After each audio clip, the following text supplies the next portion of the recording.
Mr. Davidson is recognized for 5 minutes. Thank you, Mr. Chairman. Thanks to our colleagues for the preparation for this hearing. And thanks for the witnesses for coming and doing the work that you're doing to, offer your own perspectives in terms of how our country might solve this, how our communities. We disagree on some of those solutions. But I think, the great thing is the United States has a pretty big social safety net. We spend, net of COVID year, we spend about $1 trillion a year on around 90 means-tested programs.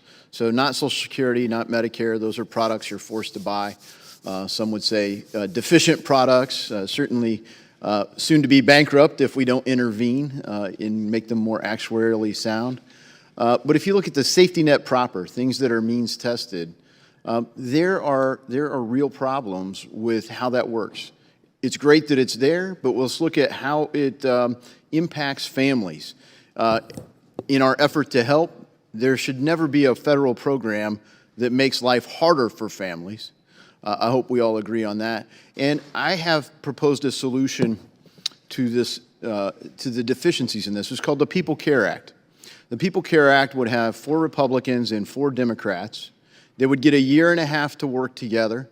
They couldn't cut spending, so that takes the scare tactic of one side off the table. They couldn't launch new stuff, which takes the scare tactic of the other. So what could they do? Well, they could do any of the things that don't do those. They could propose changes that deal with benefit cliffs, for example. They could consolidate programs that over time, for example, I think we have 5 school nutrition programs. It started off with a school lunch program, and we found that it was so vital for our kids to be able to have nutrition that we said we should do before school, after school. We should have summer programs. But you look at some of the challenges, the government in often cases is competing with family life. They're certainly competing with the faith community to try to reach people with the same goals. And so my question is, how can we reinforce that? The goal of that committee is to say, let 8 people of goodwill who would pick their own chair of the committee work together to propose a solution, and at the end of that 1.5 years, Congress would get a yes or no vote.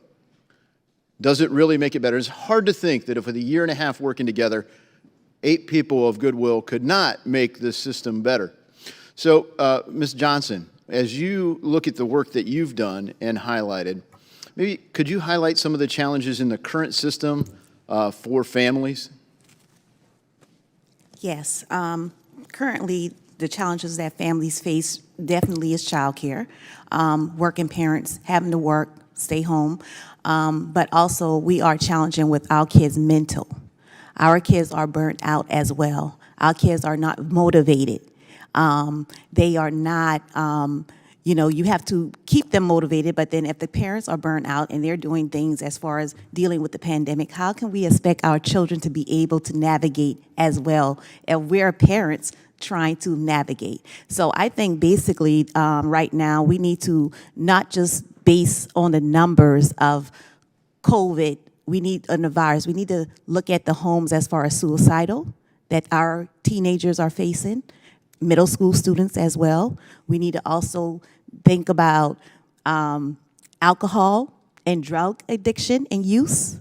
We need to also think about what is driving them. They're on the social media, even though they're on the iPads, but the social media that they are looking at is persuading them to think that that's how they should live their life, and they're getting depressed from it. Yeah, because they're seeing social media. Thank you for highlighting some of those, and I wish we could, and hopefully can somewhere else, talk more in depth. And what you ran through were a lot of cultural challenges.